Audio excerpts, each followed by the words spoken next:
اعوذ باللہ من الشیطان الرجیم، بسم اللہ الرحمن الرحیم۔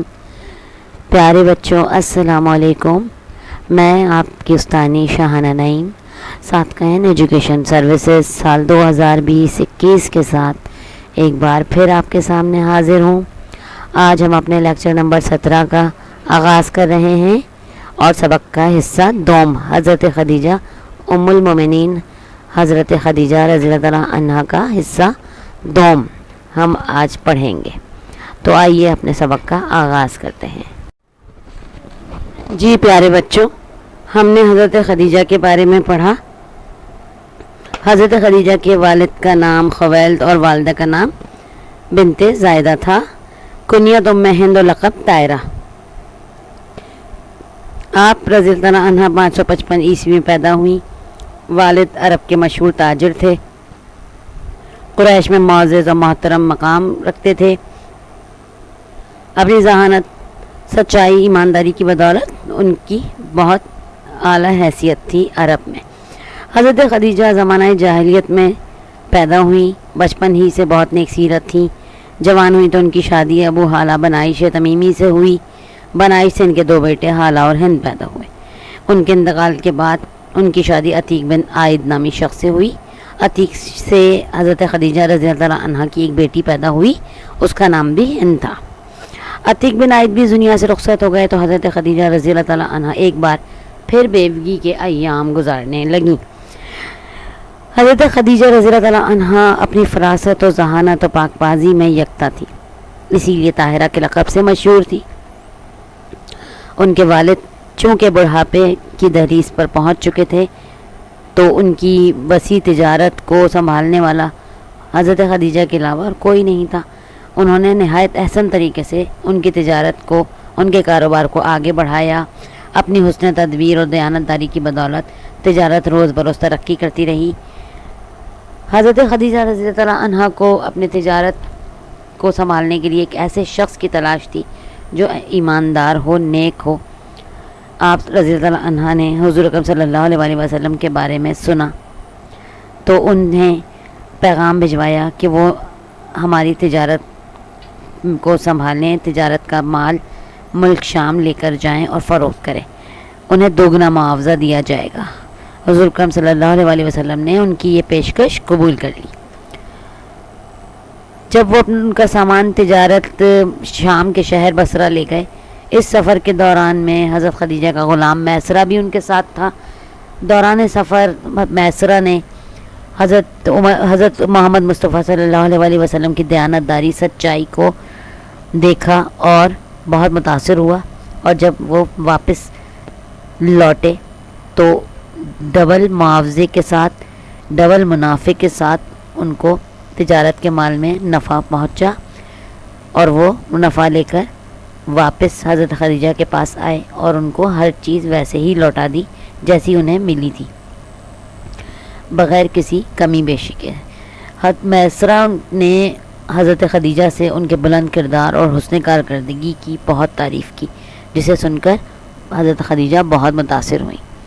ہوتا ہے نا کہ جب ہمارے ہاتھ میں ہر چیز ہوتی ہے تو ہم کسی کو دیتے وقت آگے پیچھے بھی کر سکتے ہیں، پیسے کم زیادہ کر سکتے ہیں، مگر میسرہ نے کیا دیکھا کہ جس طرح سے سامان بکا تھا اور جو منافع حاصل ہوا تھا، حضور اکرم صلی اللہ علیہ وسلم نے وہ تمام کا تمام حضرت خدیجہ کو دیا، کہیں بھی کوئی اونچ نیچ نہیں کی، ایمانداری کے ساتھ انہوں نے تمام معاوضہ ان کو دے دیا جو منافع ہوا تھا تجارت میں۔ تو یہ چیز حضرت خدیجہ کو بہت پسند آئی۔ ان کی ایمانداری اور سچائی سے متاثر ہو کر حضرت خدیجہ نے حضور اکرم صلی اللہ علیہ وسلم سے شادی کا ارادہ کیا اور انہیں شادی کا پیغام بھجوایا۔ حضور اکرم صلی اللہ علیہ وسلم نے ان کی شادی کا پیغام قبول کر لیا اور حضرت خدیجہ کے چچا عمرو بن اسد کی وکالت اور نبی اکرم صلی اللہ علیہ وسلم کے چچا حضرت ابو طالب کی سرپرستی میں دونوں کا نکاح ہوا، اور نکاح کے وقت نبی کریم صلی اللہ علیہ وسلم کی عمر 25 سال اور حضرت خدیجہ کی عمر 40 سال تھی، یعنی نبی اکرم صلی اللہ علیہ وسلم حضرت خدیجہ سے عمر میں چھوٹے تھے۔ یہ ہم نے پچھلے سبق میں پڑھا تھا، جو حصہ اول تھا ہمارا۔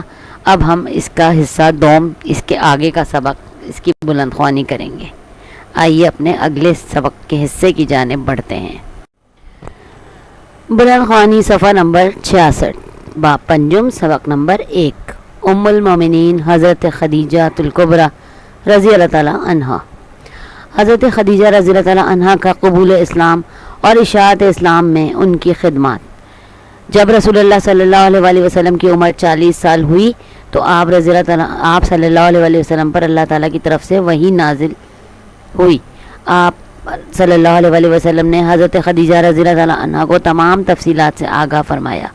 اس پر حضرت خدیجہ رضی اللہ تعالیٰ عنہ نے فرمایا، آپ صلی اللہ علیہ وسلم سچ بولتے ہیں، غریبوں کی دستگیری فرماتے ہیں، مہمان نواز ہیں، صلہ رحمی فرماتے ہیں، لوگوں کا دکھ درد بانٹتے ہیں، اسی لیے اللہ تعالیٰ آپ صلی اللہ علیہ وسلم کو کبھی تنہا نہیں چھوڑے گا۔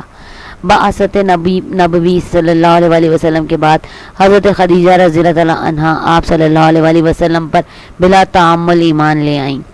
عورتوں میں سب سے پہلے آپ رضی اللہ تعالیٰ عنہا ہی اسلام لائیں۔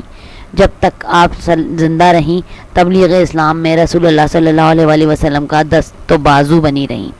اس دوران پیش آنے والے تمام مصائب کا نہ صرف خود مقابلہ کیا بلکہ ہمیشہ رسول اللہ صلی اللہ علیہ وسلم کی ڈھارس بندھائی اور ان کی غم گسار بنی رہیں۔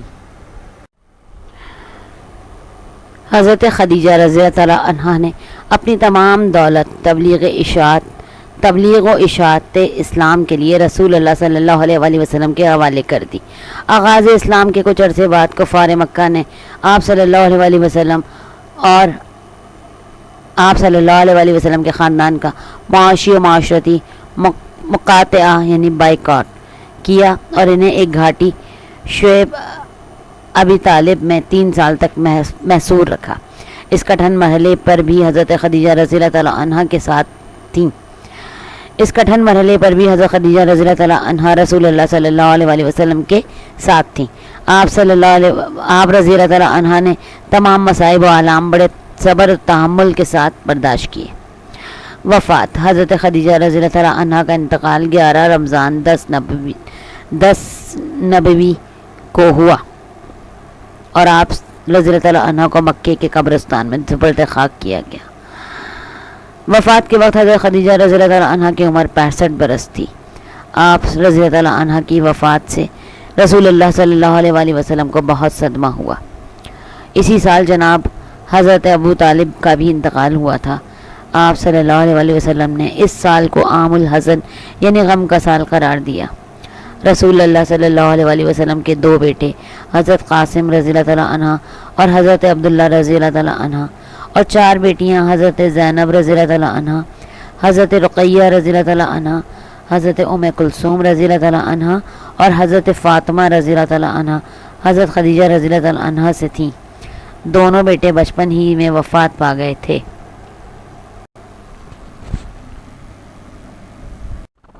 حضرت خدیجہ رضی اللہ تعالیٰ عنہ کے لیے رسول اللہ صلی اللہ علیہ وسلم کے کلمات تحسین۔ رسول اللہ صلی اللہ علیہ وسلم کو حضرت خدیجہ رضی اللہ تعالیٰ عنہ سے بے حد محبت تھی۔ آپ صلی اللہ علیہ وسلم حضرت خدیجہ رضی اللہ تعالیٰ عنہ کی بہت تعریف فرمایا کرتے تھے۔ آپ صلی اللہ علیہ وسلم نے فرمایا، اللہ تعالیٰ کی قسم مجھے خدیجہ رضی اللہ تعالیٰ عنہ سے اچھی بیوی نہیں ملی۔ وہ اس وقت ایمان لائیں جب بہت سے لوگ کافر تھے۔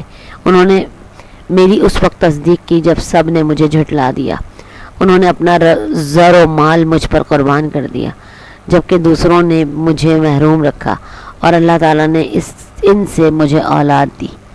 رسول اللہ صلی اللہ علیہ وسلم نے مزید فرمایا، میں جب کفار سے کوئی بات سنتا تھا اور وہ مجھے ناگوار معلوم ہوتی تو خدیجہ رضی اللہ تعالیٰ عنہ سے کہتا۔ وہ اس طرح ڈھارس بنداتی نہیں کہ میرے دل کو تسکین ہو جاتی تھی، اور کوئی رنج ایسا نہ تھا جو حضرت خدیجہ رضی اللہ تعالیٰ عنہ کی باتوں سے آسان اور ہلکا نہ ہو جاتا۔ جی تو پیارے بچوں، ہم نے آج اپنا حضرت ام المومنین حضرت خدیجہ رضی اللہ تعالیٰ عنہ کا چیپٹر کمپلیٹ کر لیا۔ ہم نے حصہ دوم میں حضرت خدیجہ کا قبول اسلام اور اشاعت اسلام میں ان کی خدمات کے بارے میں پڑھا کہ جب رسول اللہ صلی اللہ علیہ وسلم کی عمر 40 سال ہوئی تو ان پر وحی نازل ہوئی۔ سب سے پہلی وحی نازل ہوئی تھی نا جب آپ صلی اللہ علیہ وسلم 40 سال کے تھے، تو اس وقت جبرائیل علیہ السلام جب آئے تھے تو آپ صلی اللہ علیہ وسلم پر کپ کپی طاری ہو گئی تھی. آپ صلی اللہ علیہ وسلم ڈر گئے تھے کیونکہ کوئی بھی کام پہلی بار ہو تو ہر شخص گھبرا جاتا ہے, ڈر جاتا ہے. آپ صلی اللہ علیہ وسلم بھی بشر تھے, انسان تھے, ان کے ساتھ بھی وہی کچھ ہوا جو ایک عام انسان کے ساتھ ہوتا ہے, اچانک سے کوئی کام ہو جائے تو.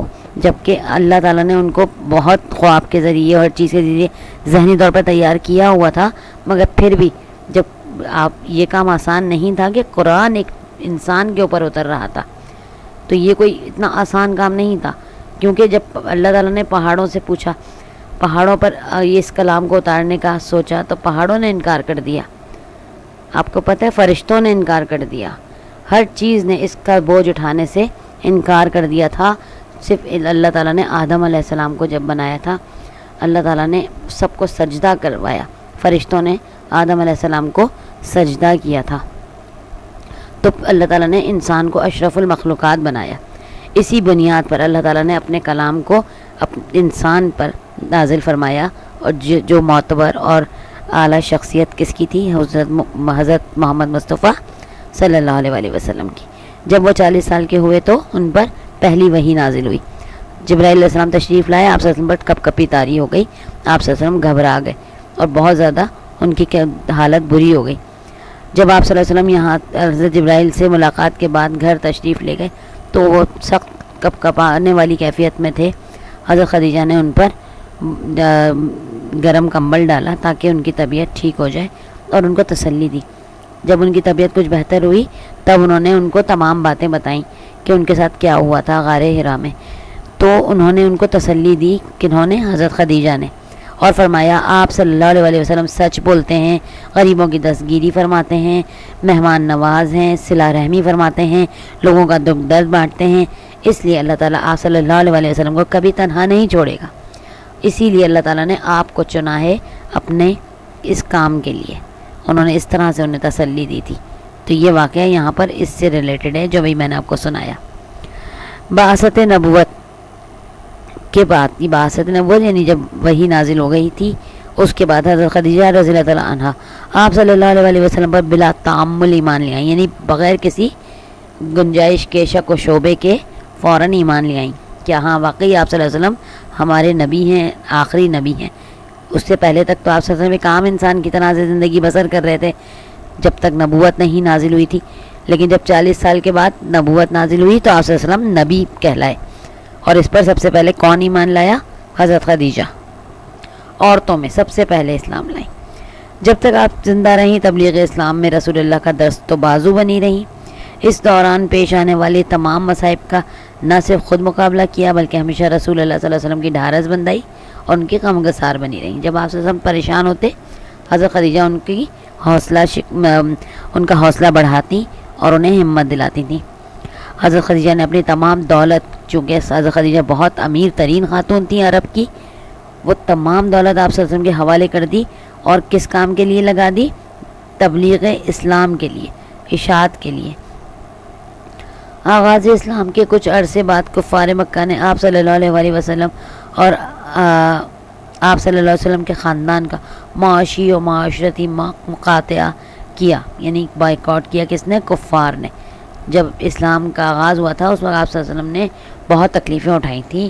اس وقت جو ہے کفار نے آپ صلی اللہ علیہ وسلم کو بہت تنگ کیا تھا اور ان کا بائیکاٹ کر دیا تھا, انہیں قلعہ بند کر دیا تھا, محصور کر دیا تھا. کہاں؟ ایک گھاٹی تھی, یعنی کہ ایک جگہ کا نام بتایا ہے شعیب ابی طالب. یہاں 3 سال تک وہ قید رہے تھے, محصور رہے تھے, یعنی کہ وہاں سے نکل کر کہیں جا نہیں سکتے تھے. اس کٹھن مرحلے پر بھی حضرت خدیجہ رضی اللہ تعالیٰ عنہ آپ صلی اللہ علیہ وآلہ وسلم کے ساتھ تھیں. آپ رضی اللہ تعالیٰ عنہ نے تمام مصائب و آلام, یعنی کہ بہت مشکلات, تمام مشکلیں, پریشانیاں بہت صبر و تحمل سے برداشت کی. وفات. آپ حضرت خدیجہ کا انتقال کب ہوا؟ 11 رمضان 10 نبوی کو ہوا, اور آپ رضی اللہ عنہ کو مکے کے قبرستان میں سپرد کیا گیا. وفات کے بعد حضرت خدیجہ کی عمر 65 برس تھی. آپ صلی اللہ علیہ وآلہ وسلم کو ان کی وفات کا بے حد صدمہ تھا. اسی سال ان کے چچا حضرت ابو طالب کا بھی انتقال ہوا تھا. اس لیے آپ صلی اللہ علیہ وآلہ وسلم نے اس سال کو غم کا سال, عام الحزن یعنی غم کا سال قرار دیا. رسول اللہ صلی اللہ علیہ وسلم کے 2 بیٹے حضرت قاسم رضی اللہ تعالیٰ عنہ، حضرت عبداللہ رضی اللہ تعالیٰ عنہ، اور 4 بیٹیاں حضرت زینب رضی اللہ تعالیٰ عنہ اور حضرت رقیہ رضی اللہ تعالیٰ عنہ، حضرت ام کلثوم رضی اللہ تعالیٰ عنہ اور حضرت فاطمہ رضی اللہ تعالیٰ عنہ، حضرت خدیجہ رضی اللہ تعالیٰ عنہ کی اولادیں تھیں، ان سے پیدا ہوئی تھیں۔ دونوں بیٹے بچپن میں ہی وفات پا گئے تھے۔ یہاں تک ہم نے پڑھا تھا۔ پھر ہم نے مزید کیا پڑھا کہ حضرت خدیجہ کے لیے رسول اللہ صلی اللہ علیہ وسلم نے کلمات تحسین یعنی ان کی تعریف میں جو باتیں کہیں وہ کیا تھیں کہ رسول اللہ صلی اللہ علیہ وسلم کو حضرت خدیجہ سے بے حد محبت تھی، وہ ان کی بہت تعریف کرتے تھے، اور فرمایا کہ قسم کھا کے اللہ کی کہ مجھے خدیجہ سے اچھی بیوی نہیں ملی۔ وہ اس وقت ایمان لائیں جب بہت سے لوگ کافر تھے، انہوں نے میری اس وقت تصدیق کی جب سب نے مجھے جھٹلایا۔ ہر کوئی آپ کو جھٹلا رہا تھا کہ کوئی نبوت نہیں ملی، کوئی آپ نبی نہیں ہو، کوئی ماننے کو تیار نہیں تھا، کفار ہنستے تھے، مذاق اڑاتے تھے، لیکن حضرت خدیجہ نے ان پر اس وقت وہ ایمان لے آئیں اور فوراً دل سے اقرار کر لیا کہ نہیں، آپ ہی ہمارے نبی ہیں، آپ پر نبوت نازل ہوئی ہے۔ اپنا تمام مال و زر آپ صلی اللہ علیہ وسلم پر قربان کیا، اس کی انہوں نے تعریف کی، اور اس وقت جب ان کو لوگوں نے اتنا ستا رکھا تھا، اتنا پریشان کیا تھا، اس وقت خدیجہ نے ان کا ساتھ دیا اور ان کو تسلی دی۔ رسول اللہ صلی اللہ علیہ وسلم نے فرمایا جب کفار سے کوئی بات سنتا تھا اور وہ مجھے ناگوار معلوم ہوتی تھی تو حضرت خدیجہ سے کہتے تو وہ ان کو تسلی دیتی، ڈھارس بنواتی، اور کوئی رنج ایسا نہ تھا جو خدیجہ کی باتوں سے آسان اور ہلکا نہ ہو جاتا۔ کیا فرمایا آپ صلی اللہ علیہ وسلم نے؟ میرے پاس جب جیسے ہم کسی سے کوئی بات سنتے ہیں اور ہمارا دل بوجھل ہو جاتا ہے تو ہم جا کر کسی سے اس کا ذکر کرتے ہیں اور ایک دل کا بوجھ ہلکا ہو جاتا ہے کسی سے کہنے سے۔ تو آپ صلی اللہ علیہ وسلم کس سے کہا کرتے تھے اپنے دل کی تمام باتیں؟ حضرت خدیجہ سے کہا کرتے تھے، اور وہ ان کو ایسے تسلی دیتی تھیں کہ آپ صلی اللہ علیہ وسلم کی تمام دکھ درد، بوجھل پن سب خود بخود ختم ہو جاتا اور آپ صلی اللہ علیہ وسلم پرسکون ہو جاتے تھے۔ یہ تھا ہمارا باب حصہ دوم، ام المومنین حضرت خدیجہ رضی اللہ تعالیٰ عنہا۔ آج ہمارا یہ چیپٹر کمپلیٹ ہو گیا۔ آئیے اب ہم گھر کے کام کی طرف چلتے ہیں۔ پیارے بچوں، گھر کا کام، سوال نمبر 1 سبق کی بلند خوانی کریں۔ سوال نمبر 2 خالی جگہ اور درست غلط کاپی میں کریں۔ یہ میں آپ کو پرووائڈ کروں گی کس میں؟ PDF میں۔ یہاں سے آپ نے دیکھنا ہے اور اپنا کام کاپی میں صفائی سے کرنا ہے۔ اس سے پہلے مختصر اور مفصل سوال جواب آپ نے کر لیے ہوں گے جو میں نے آپ کو حصہ اول میں، اس سبق کے حصہ اول میں دیے تھے گھر کے کام میں۔ آپ نے سب کی خاکہ بھی لکھا ہوگا، ہر چیز پراپر طریقے سے، تاریخ بھی ڈالی ہوگی، انڈیکس بھی مینٹین کی ہوگی انشاءاللہ۔ اب آپ اس کا ریمیننگ ورک باب چیپٹر ام المومنین حضرت خدیجہ کا حصہ دوم میں کریے۔ 2 سوال اور مزید آپ کو کرنے ہوں گے، ایک خالی جگہ اور ایک درست غلط۔ اس طرح آپ کا یہ چیپٹر اب مکمل ہو چکا۔ امید ہے کہ یہ سبق آپ کو اچھی طرح سمجھ میں آ گیا ہوگا۔ اپنے کام کو اچھے سے کیجیے گا، صفائی سے کیجیے گا۔ اگلے لیکچر کے ساتھ پھر آپ سے ملاقات ہوگی، اس وقت کے لیے اللہ حافظ۔